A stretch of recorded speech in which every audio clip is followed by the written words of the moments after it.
Hey, it's your boy DaJuan, and I'm your host for the Think Bigger Actors podcast, and I got a special podcast guest takeover. What's up? It's Christine Horn. Hey. And she is I'm the booking magnet. The booking magnet? You know I'm the booking magnet. I just want to make sure it's so fun. Christine, thank you for being here. Thank you for inviting me. This is so cool. Like, It's so fun. got a vibe here. I know. You know, everybody, every time I see Christine, it's usually in her car. She is on the way somewhere, and I'm like, where are you always going, Christine? Where are you always going, Christine? On the move. You're on the move. It's so funny you say that because I'm like, I feel like I'm usually at home. Right. I feel like I'm usually at home, but I think when we decide, when I'm watching you or sending you a Marco Polo, Yeah. I happen to be running an errand or walking a dog or headed to set or something like that. I love it. I'm like, she is always on the go, you know, and it's great. It's great to see you. However I can see you. I know, because it's been a minute since the poker night. Yeah. No, I had you over. I had you over to my yes. house, my new house, right? Yes. Yes, everybody. We are friends outside of the coaching space. For real friends. When did you know you loved me? When did you know? I think it was in Portland. I think that's where we did solidify because we met a few times. Yeah. And shout out to Keena Ferguson, who was like, oh, you should meet, you and DaJuan do similar things, but I heard of you years ago before I even lived in LA, because you used to do some of the stuff with Thriving Artist Circle with Dallas Travers. So I always heard of you, but yeah, in Portland, we went to this workshop retreat. What do we call it? Retreat. Yeah. And yeah, we had a lot of walking time, walking the streets of Portland. I lost my phone. You helped me find it. It was like midnight. We were looking for a phone. I think I adopted you as my brother then. Yes. Yeah. And never looked back. Looked back. Well, we're here on the podcast, and I thought for the season finale, what I thought was we'll have a podcast takeover. I thought that was fun. And who else better to do this than you? So I'm a little nervous. Why? I don't know all the questions. Us. I know it's just us. But then I get like, because you wanted to know what I'm gonna ask you in advance. Yeah. Well, I'm also a little bit of a control freak. Yeah. So I want to, make sure that I know everything.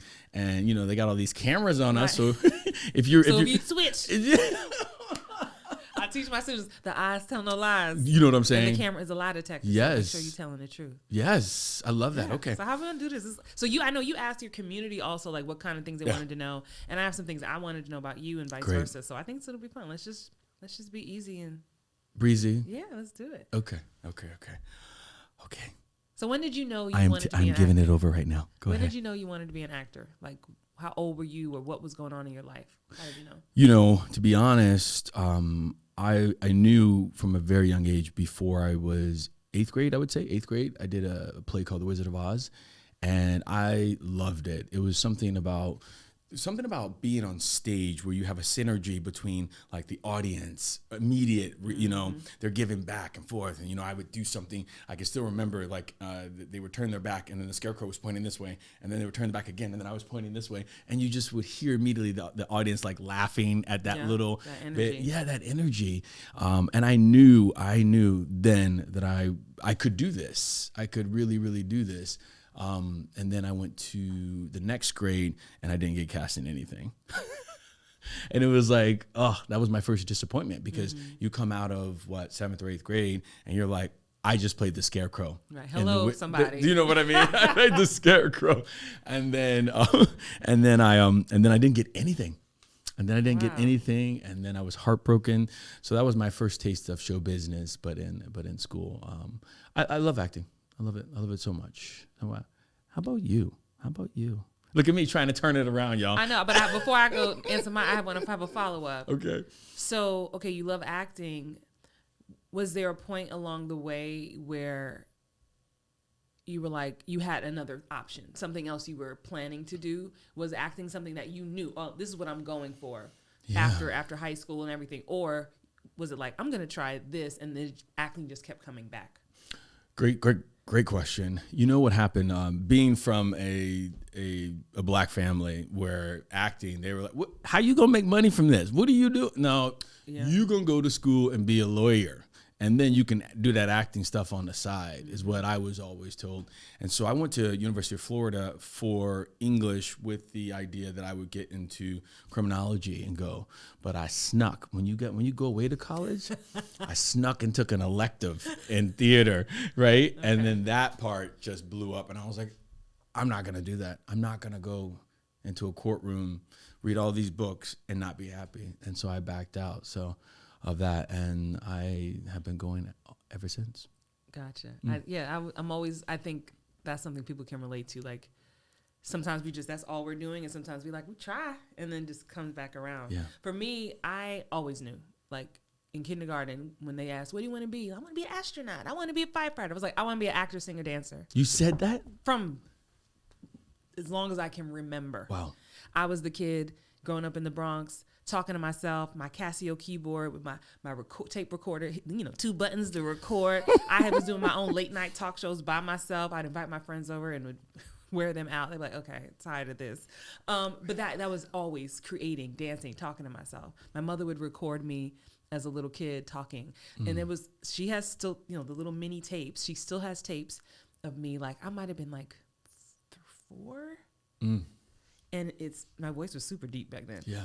And it's this tape I love, and it says, I'm like, ladies and gentlemen, Mommy Horn. And I would just keep saying that. She was like, Christine, I would just record you, let you just talk all the time.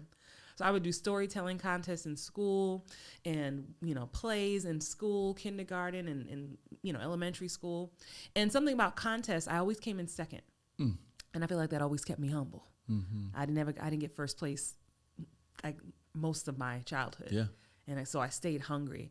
So yeah, I've always known, but I always loved to write also. So I thought I was going to go to college for print journalism. I was like, I used to write for the school newspaper. I wrote for the city newspaper in Atlanta because fast forward moved to Atlanta in the 90s. But I saw a play I'm not going to say the college, somewhere on the AUC campus in Atlanta. And the play was so bad. It was right before I was supposed to graduate high school. I was going to go to Columbia University. And the play was so bad. And I felt like it was a disrespect to the craft. And I went home and told my mother, I'm not going to Columbia. I'm just going to be an actor.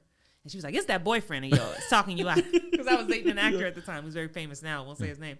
But I was like, no, this is my thing. And so I didn't do that. So I didn't graduate college. I tried liberal arts college for 3 months, Gainesville College, but it was like super racist in that town. The Klan was there, and it was very hard. Gainesville where? Gainesville, Georgia. Okay, because I'm from I went to school in Gainesville, Georgia. Florida. Go Gators. Yeah, like the Grand Wizard's house of the Klan was like blocks from my school. What? And it was just too much. So I left, took a break, and then I went to AMDA, American Musical Dramatic Academy in New York for musical theater for the conservatory, but I only stayed 1 year, and then I left. I was like, you know what? I'm just ready to do this thing. Let's just start. Yeah. And I started pounding the pavement.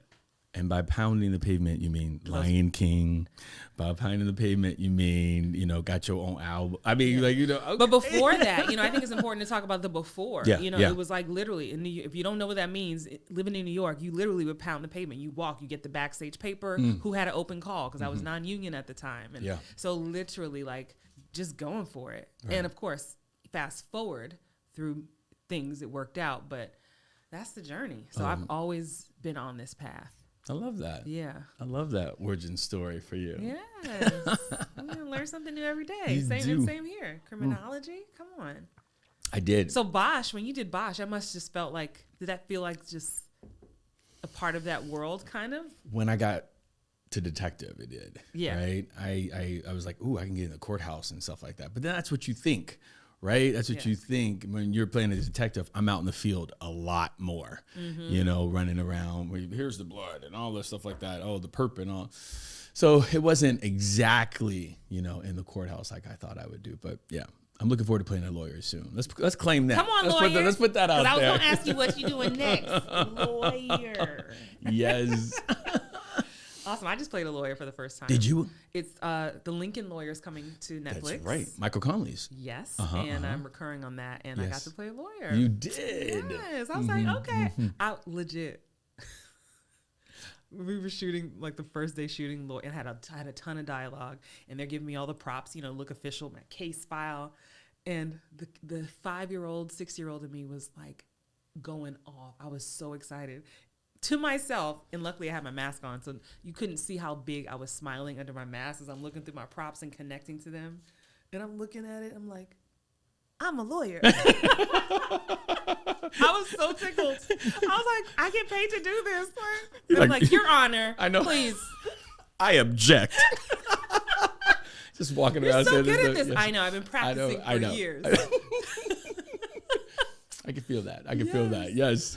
I think I was just, the amount of, I have so many moments. I don't know if you experience this when you're on set. Like, I have so many gratitude moments. Yeah. I just sit there, I look around, and I'm just like, oh I'm living my dream. DaJuan, you are. I don't know. Do you feel like you're living your dream? Yes. Right. I think that's yes.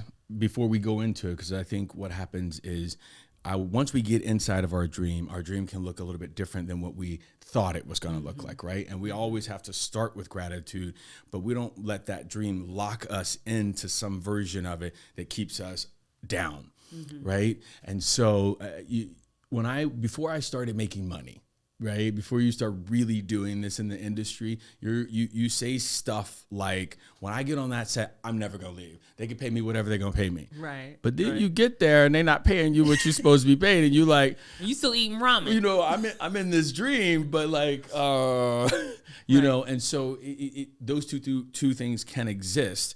And so I am fully in my dream, but we also get to dream again.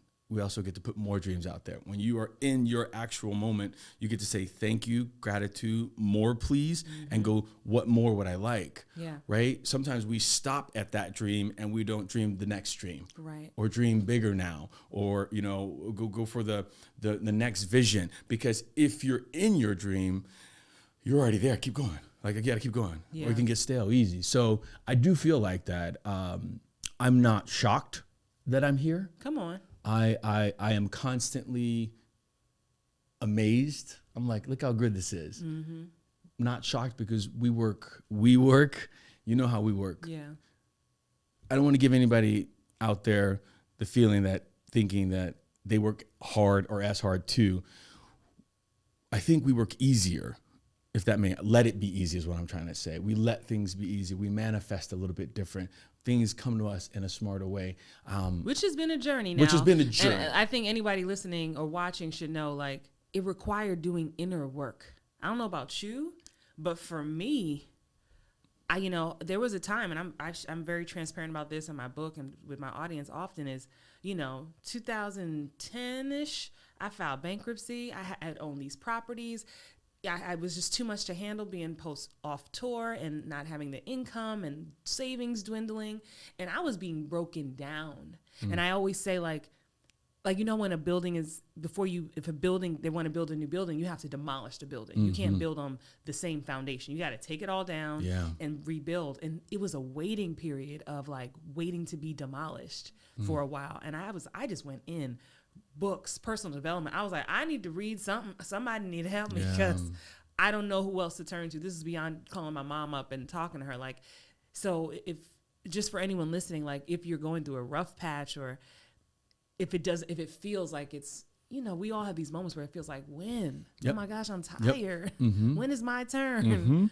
And I just doing that inner work. So I think when I say personally, I did the work, I'm doing the work, it's not just, I'm in acting class. I mean that work on myself, which helped to fuel my confidence. You know what I mean? Because that self-worth, and you've always talked about mindset since I've heard of you. Yeah. So the teacher teaches themselves. You see, that's what I don't think people understand. Everybody's always out there like, you're doing this with mindset. You're talking about that. I'm also coaching myself.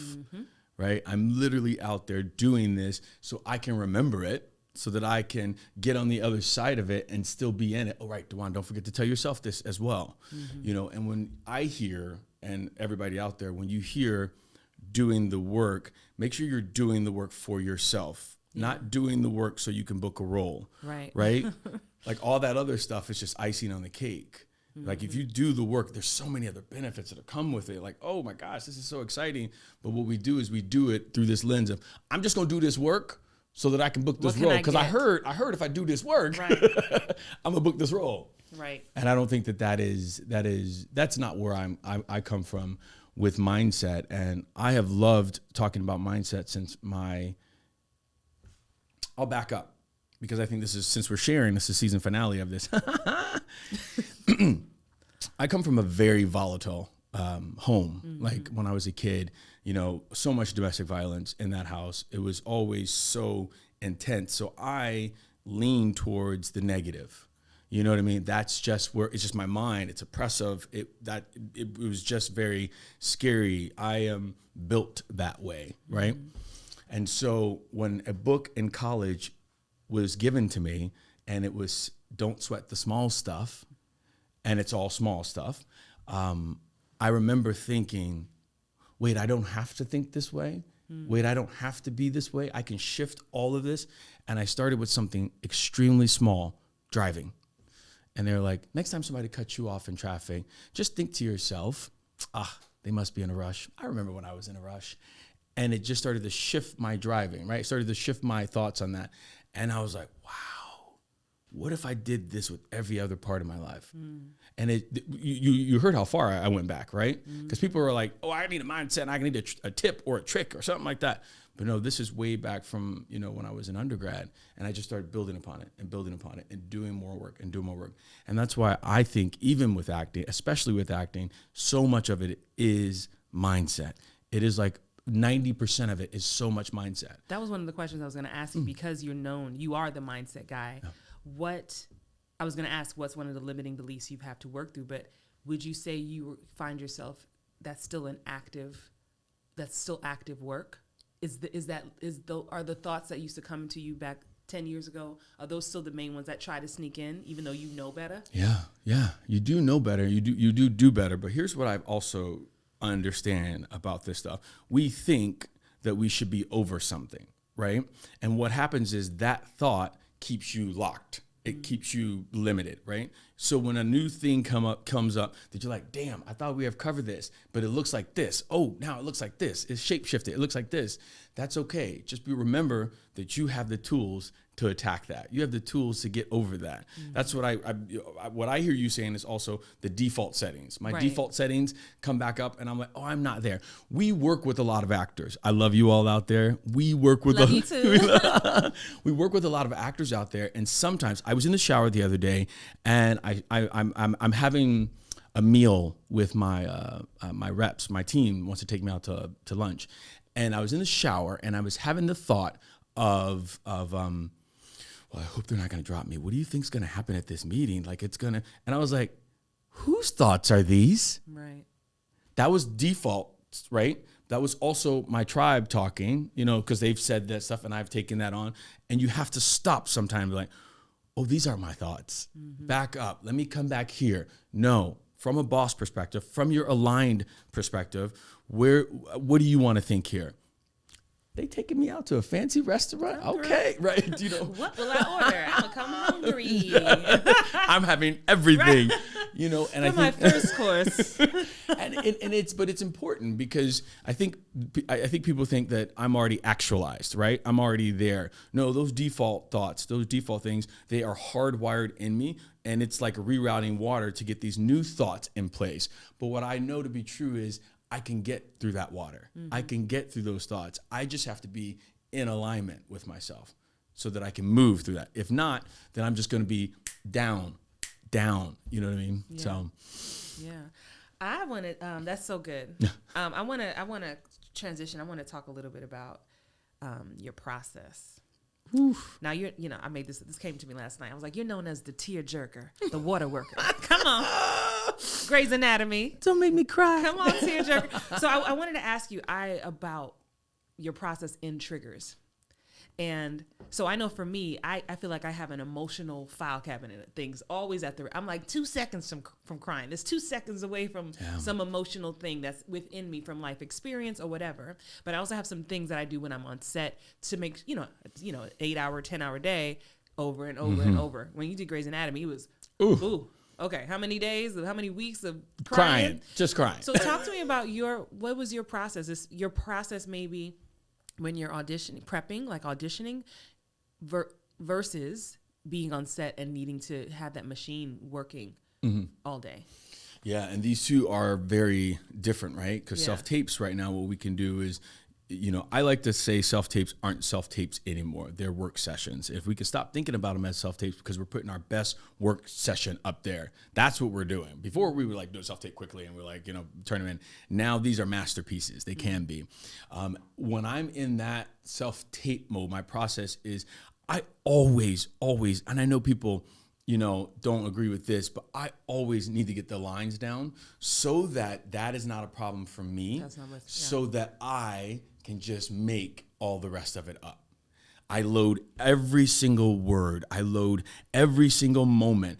Every piece of this one-page scene, this script is a clue. Everything, even if it says interior, you're like, oh, so we're inside instead of out. Okay. Oh, whatever it is, you start to load it and you start to really, really, really put something on that is deeper than that. Whether you use music, whether you use a different imagery. I don't personally use anybody in my life. I don't do that because then I got to see them and I'm like, you died. Yeah. You know what I mean? So I don't do that. But you just have to take your time and just cast that spell for you. If you see it, everyone else will see it. But if you pretend to see it, they'll be like, he ain't doing nothing. I want you to pause. Okay. And answer this question with the way I do it. Like, stop. Don't teach us right now. Oh, you see, like on my pod. Right. This is my podcast. This is what I do. This is why I got her, y'all. You know what I do is I really pull a script apart and I really start to think. I'm thinking about like Grey's Anatomy. I'll work backwards. When I was on set, the thing that was so beautiful about that, because I was already so there and I can take myself there in just a moment. Even on this podcast, I can go there. Me too. Everything is sense. And I just remember looking around at the little machine that goes beep, beep. And what that means to you to see something go beep. And then you look at your life on this table with your wife and you just start thinking of all the no's that are not going to happen. And you just take it all in. And these doctors are coming in and they're talking to you and they're saying stuff. And it's like you're listening because your actor brain is telling you that you should be listening. But what I'm doing is I'm like, this looks like Greek. It's just Greek. So you have everything you need there. And that's what I did. I just took all of that in. And you get there. And when they say cut, everybody else on set will start talking. We'll start moving stuff. We'll start doing whatever. My job and what I did was I stepped out and I just walked away. Sometimes when they would say cut, I couldn't stop. And so I was just bawling in a corner because it doesn't work like that. It doesn't and you just keep going. I have, since my boys have come to, live with me, I have the emotional reservoir of. I'm sure you do. It is just I don't use my boys. It's just something that I think I don't try to cry. It's just this well, it's just a well of it. It's just, I can't even stop it. I think, would it be fair to say, because I don't have kids, right? I have a dog and a turtle and a husband, right? Would it be fair to say, like, does it feel like your boys have helped your heart expand so much? Maybe like you carry so much love and care and within you. See, here's the hard part. This is why I try not to go there, because when I just took myself to that Natasha place, like I have to go there. I have to go there. I can't just describe that to you. That's what Christy wanted. She knew that I was, and it's hard because, now I'm in that space of like this. I don't want to take you too dark. No, but it's not dark. But it's I get it. Machines, I get it, and it's like, and it's not something that we. like I did that like 2 years ago, but you just really start to go there and think of that again. It just is really, and it's so. Your question about my kids. One, we're not saying anybody go out there and have kids so you can have a better emotional reservoir. Don't do that. But also, I've never loved anything as much as I love my kids. I've never. I feel and that. It's just, and I didn't expect it to be that way because people tell you, I'm like, that's, you guys are just like, but this overwhelming sense of, I love this and I want to protect. Mm-hmm. So I am so happy that is a part of my life as an actor as well too. Oh, thank you. Thank you for sharing that. You ain't got no light questions? Oh, no. Oh, okay. And listen, you do great with crying too. And I don't think many people know this about Christine. After she saw my performance on Grey's Anatomy, Christine was like, DaJuan, this needs to be an Emmy in the Emmys. You got cut. And I was like, what? Come on. And I was like, you need to sign up for the Television Academy. You need to put yourself on the Emmy ballot. He was like, what? I did it. Yeah, but no, it was beautiful work. And I think, gosh, as actors, like sometimes we can be so much in our bubble and trying to get our moment that we don't take the time to really give kudos to people who are doing beautiful work, like our friends. I think sometimes we take our friends' talent for granted. Like, of course they do great work. Mm-hmm. Like, have you said that to them lately? Like, man, that was a beautiful performance. And I try to make that a habit just with my friends, because I have a lot of my friends are working. Series regulars, recurring. So you get to this point where it's like, yeah, I see you every Wednesday, girl, like on ABC, right? Yeah. But now, like, like my friend Sakan, my bestie Sakan, who's starring on Wonder Years now, she plays the mom, and I call her, like, girl, that moment, and I just started breaking out her moments, and she was like, oh, and we just got to have this dialogue, yes. And you feel seen, but like by your, it's different when you feel seen by your people too. Yeah. Right? Because we're out here on these tracks, like, and we're not looking for validation or looking for that being seen, but it feels really good when your people see you. Mm-hmm. It feels good. Yeah. I see you, Christine. Yeah, I see you too, boo. I see you. I have more questions, but you go give ahead. me one. Okay. Yes. Let's see here. We can't talk about that. What's your dream job? Oh, I have that question for you. On the same page. For me, my dream job next, I would say that because I was going to ask you, what are you manifesting next? Mm-hmm. So for me, I'll just say it.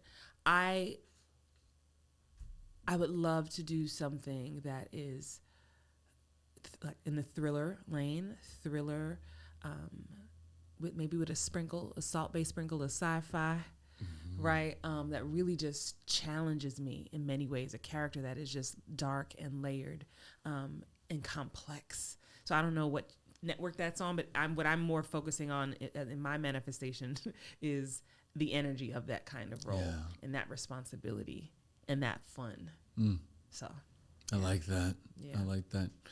I have no doubt in my mind that's coming. It might already be here for you, like making its way in. Yeah, I would say. I think everybody knows that I am on a hardcore manifestation with Marvel. Meaning more so like a superhero world. Ooh, like of course, that's so fitting for you. I just love it. I've been a kid who's wanted to do it since I was like 8, and so to be able to like play that out sounds amazing. I love sci-fi. I want to do sci-fi next. You get your own action figure, put it on your stop. In your area in the office. I'd be so happy. I would be so happy to have my own action figure. You know what? I haven't even dreamt that big to say that. Oh. That is something that, thank you for that gift. Come on. I need to see that. You know what I mean? Because in my mind, I'm like, great, we're already at Comic-Con. We're going to be in Hall D. Everybody's going to be, I got that part, but I haven't really thought about the action figure. And can you imagine that? I can. That would be so dope. That would be super dope. Let's see. I love that she has a question and she laughs at it. Like, is that good or is that? Go for it. I want to ask you this: we're coaches, right? Mm-hmm. But we're also actors. Have you ever wondered in this? Because you've been doing this longer than I have. Yeah. Have you ever wondered if you being a coach is hurting your career, like hurting the speed, the acceleration of it. So so what we're doing here is we're just gonna go for it. It sounds like you're just gonna ask the questions that we talk about behind closed doors. I was gonna say you said we was gonna hear the talk. This is friend talk behind the closed doors. I asked because I have moments where I feel that way. Yeah. I have been very vocal about 2 years ago, almost shutting Think Bigger down. I spent maybe 2018, the last quarter of that year, October, November, December, coming into January. And when it was January, I was like, I don't remember the last quarter of the year. And it wasn't with acting. It was just because, the tribe and everything, it can take over.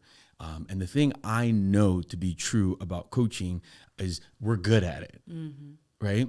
And when I wake up, our good or our coaching business has to-dos. Plenty of them. Right? To check off, we got to get endless. To-dos. But what doesn't have a to-do is our acting career. And so, and that's not here and there, and I just got to this place where I was like, no, if I'm going to really do this, I got to focus back on what I came to do. Yes is the easy answer to that question. I am constantly feeling that way, especially now that we are in the pandemic or out of the pandemic. What I did was put all of my attention on the coaching business. Because you had the time. Because I had the time. Yeah. Nothing was happening, and the coaching business thrived even more. But what we have to do is take that. It's just a moment. It's just a thing. Back out of that. And I looked at it and I was like, great. So what this says to me is I need to put this same attention on my career as well. And let's see how this thrives, right? I needed to become, and I'm becoming, that's what I'm doing right now. Yeah. I said that to myself. I said, girl, if you took half the advice that you give your clients, oh my gosh. Yes. And I'm a doer. I'm very driven. We attract doers. Yes. Yeah. So that's not it. But again, like even the questions I came up with are things that I work through. And I'm at this point where I feel like I never planned to be a coach, but I've always been that person who had wanted to help or had answers or wanted to honestly fix people, if I'm being really transparent. I think it also leans back to the work I did when I lived in Atlanta. I worked for a nonprofit. I helped people with disabilities for over 15 years, so with all mental, physical disabilities. And I'm just used to helping and fixing and supporting. And I feel like now in this new stage of my life, it really feels like purpose, the way I'm able to speak to people, the way I'm able to pierce something in you, to touch your heart. So I don't think it's going to go anywhere. I think it may shift. It is shifting. It is certainly shifting even right now. But I do wonder, because I like to go all in, just like you, it's like, man, I need to check this energy and balance it out a little bit more. And I've been intentional about that too, playing more, creating more, writing more. But it's that thing I often wonder from the outside looking in, from potential casting directors or studios, executives, if they're doing their, spying on Instagram or the web, what are those? And we won't have the answer because we don't know. We're not those people. But I think about it. But I don't let it stop me from doing the work. And yeah, I just wondered. You're putting good out there. And so I think if they did do any research, they'd be like, oh, she's putting good out there. Not that I no longer have that, I'm worried about if ABC or somebody's watching this and they're going to say, no, we can't have him on our show because of that. That's not what it is for me. What it is I believe that I am no longer a vibrational match for what I want. Right? In the let's say series regular, lead in a film, sci-fi, all that stuff. I'm not being a vibrational match because I'm over here being this vibrational match. Yes, right? And so what I need to do is keep going back over here. And what do I want? What do I need? Constantly putting myself in that space more so that I can get what I want. Yeah. Right? So it's the denial there. It's like, no. We say in our group that denial is from contagion. And the contagion sometimes, I love my coaching business. It's because I just go back here because it's wonderful. It's safe. I thrive. I need to Something go back you here. can control. Something I can control.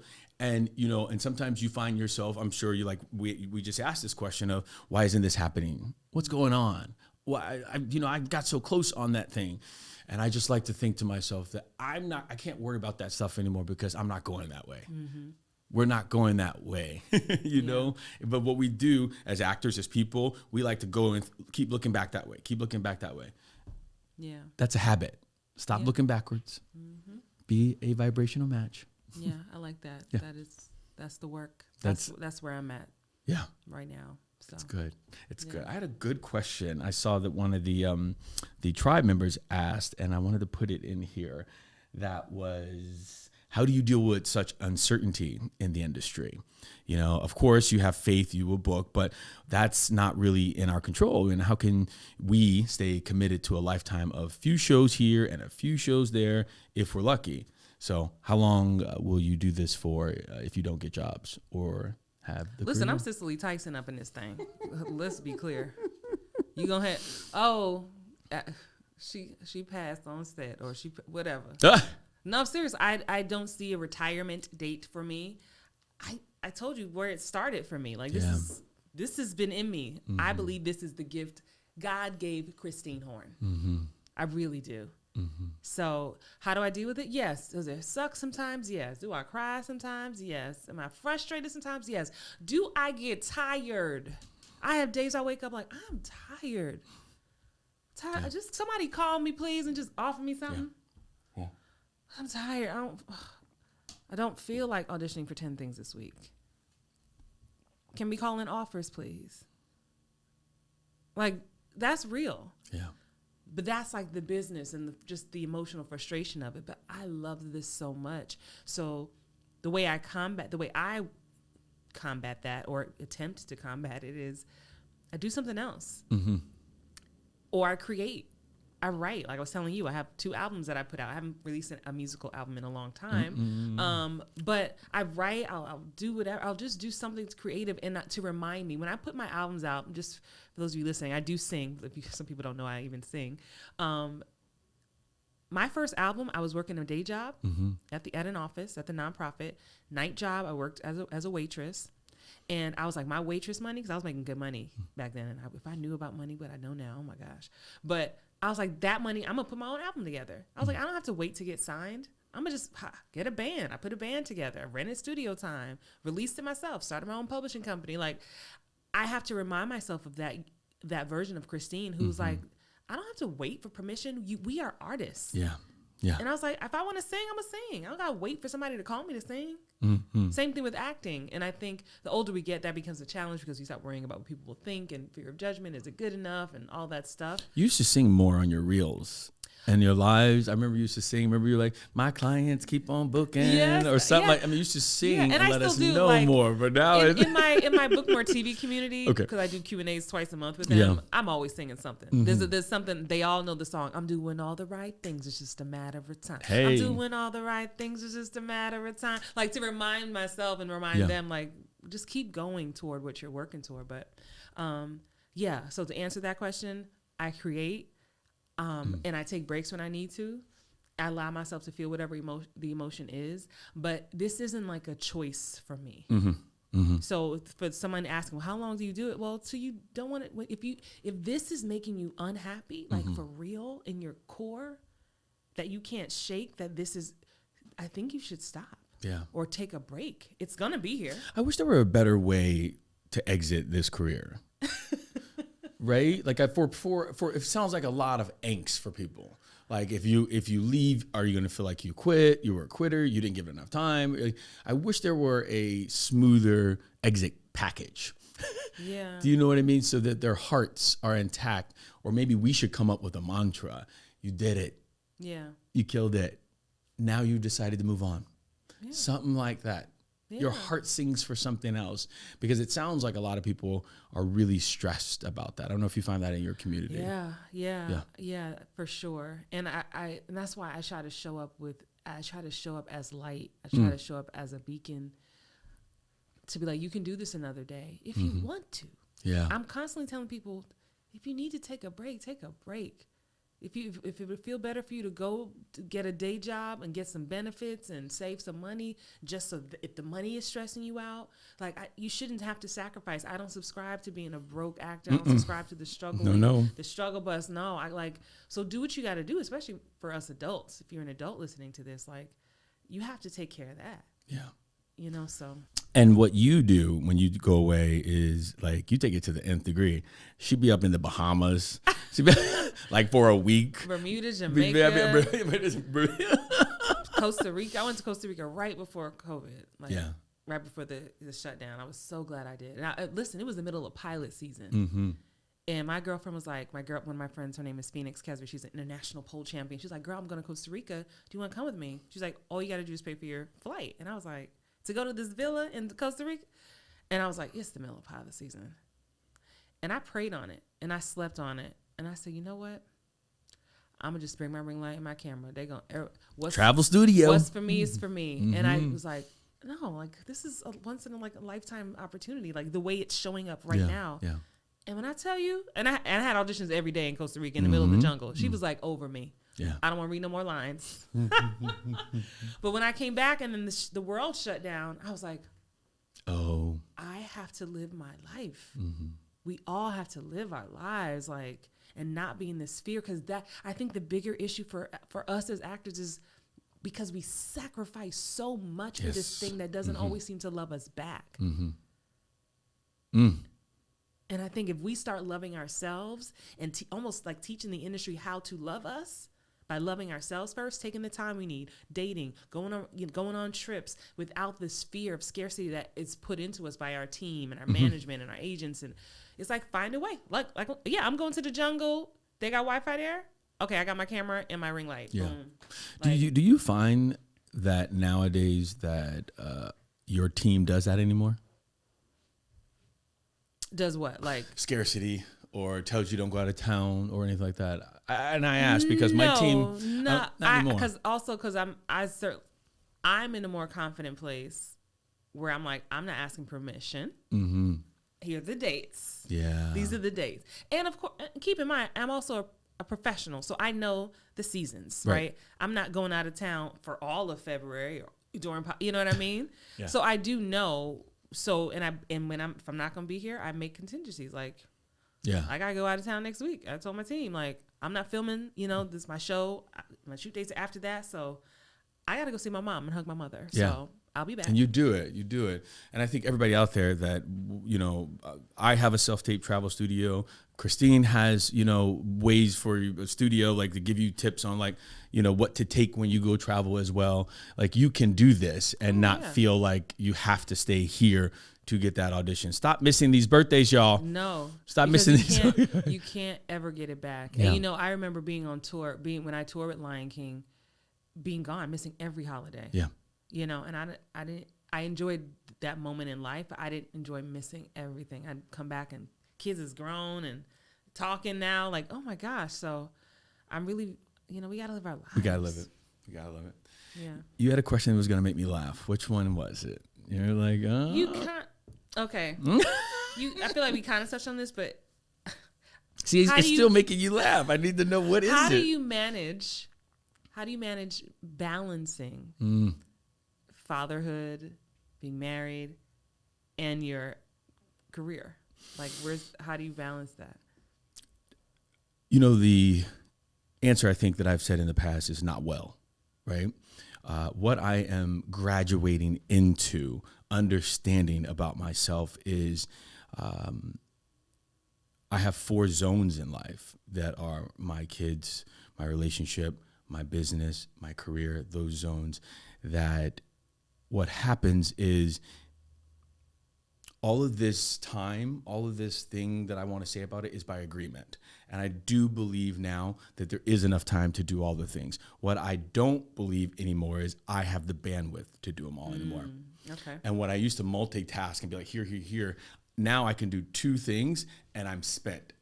And I was thinking this just the other night. I was like, you got all this time. You still got time to sit, but my mind is done, from that. Hello, rest. Yes, you need it. And so what I do now is what's going to be the most important? What am I doing in this season? Right now in this season in DaJuan's life, my kids are the utmost importance, and I'm making sure that they have tutors, that their lives are enriched, that those things are happening with them. So that means I might not be able to, go out and see my friends as much as possible, but I'll plan a weekend out or something like that. But I got to get very specific about my time and what I am agreeing to. The time agreement, because that's very, very, very important for me now. Yeah. Mm-hmm. That was an easy question. So I got a question for you Okay. about your heroes. I want to come back to that. You do this thing, and before we land this plane of this awesome podcast, I'm so happy. Yeah. So happy I got to play with you.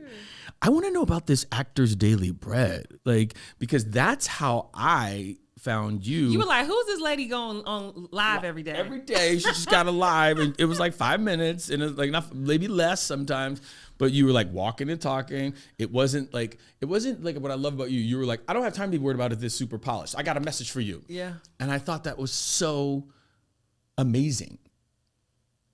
Tell me about Actors Daily Bread. Yeah, when we moved, my husband and I, we moved to LA in Super Bowl Sunday 2017. Mm-hmm. And I was just like, Facebook Live was a new thing. I like to gamify my life. So I like to be like, let's see if I can do this for 30 days. Let's see if I can do this for 10 days. And I was like, I heard about this live stuff, and I was like, I don't know. I'm just going to, maybe I'll go live for 30 days and just post about like my auditions or my life in LA. Because I think somebody will be interested. I don't know. I really did not know. And I just started. And I was like, what should I call it? I want to feel like, I told my husband, I want to feel like I'm like feeding the people. That's what I said. Yeah. Actual words. I want to feel like I'm like feeding the people, like giving them the, like their daily bread. Like giving, and my husband said, Actors Daily Bread. And I was like, boom. I like that. Mm-hmm. And so I just started. If you go back and look at the first one, they're all on my YouTube channel now. As of now, there's probably over 300 and something of them. I didn't know what I was saying. I was like, hi, had an audition today. Like, it was very like whatever. And then I would just let spirit lead whatever I felt like I wanted to share. And I just kept showing up. And what started to happen was like first few, like would be 2 people on, and I was doing it just really for me. Yeah. And like whoever is meant to see it will see it. But people started raising their hand and liking and asking questions and I was like, wow, there's an audience here.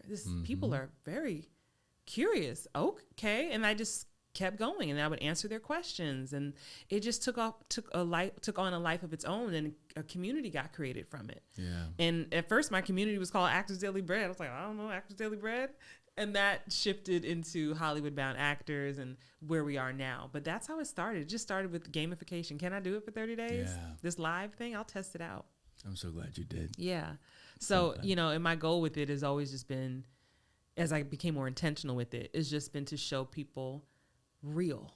Like, what's going on? Real. Mm-hmm. Like sometimes I'd be on set. Sometimes I'd be walking down the street, grocery store, wig, no wig, makeup, no makeup. Just like to be like, this is what my life is like. And this is what I did to go, how I got through this, or something that happened to me today. So kind of like vlog style sometimes. Yeah. And sometimes it was more really about teaching. It's morphed over the years. I want to say, wrapping this, I just want to say, I can't imagine doing this with anybody else. Oh, I know. We always have so much to talk about. We do. And there aren't a lot of people of color coaches in our spaces that we're doing. And to see 2 of the juggernauts here doing it, I just want you to know, record it live, that everything you do, I support. And I tell it out there. And same here. Let everybody know they're for me. When people are like, how does this compare to Christine's? I don't know. I haven't seen it, but if you were hurt, you good. Yeah. And same thing. What I mean? Look, I said the same thing. I'd be like, look, I don't care. And I'd be like, I don't care if you take DaJuan's course or something like just take it. Get help. Course. Yeah. And don't put it on the shelf. We don't like you putting our courses on the shelf. No, please use it. Don't be like, yeah. But also too, I think I'm so grateful to be connected, that we got connected. Yeah. And it's kind of trips me out still that I used to listen to you when I was living in Atlanta. Like, coaching was not even a part of my thing. Wow. So the fact that we are connected now in such a deep way is is wild to me. Did you manifest me? I mean, I think you it manifest. wasn't even like, you know what I mean? Like, it's just wild to me, Yeah. like, to even be in these ranks. Yeah. Because it wasn't like something I was like aiming for. I'm gonna get, like, it just happened, and like attracts like. Yeah, So it does. I love you. I'm so proud of you, inspired by you, and you know, I think you hold a great space too for, you know, Black men in this industry, and that you can be positive and you can be talented and you can give back. I think it's important to see, and I think it's certainly important for people to see that we're able to do this together. Like, we can do this and we can coexist in the same space, and it don't got to be ugly or catty or competitive. You could be a little catty. We could be a little shady. We could be Shade with fun. Oh, with fun. Yeah. Thank you so much, Christine. Thank you for having me. Yes. Think bigger. Think bigger.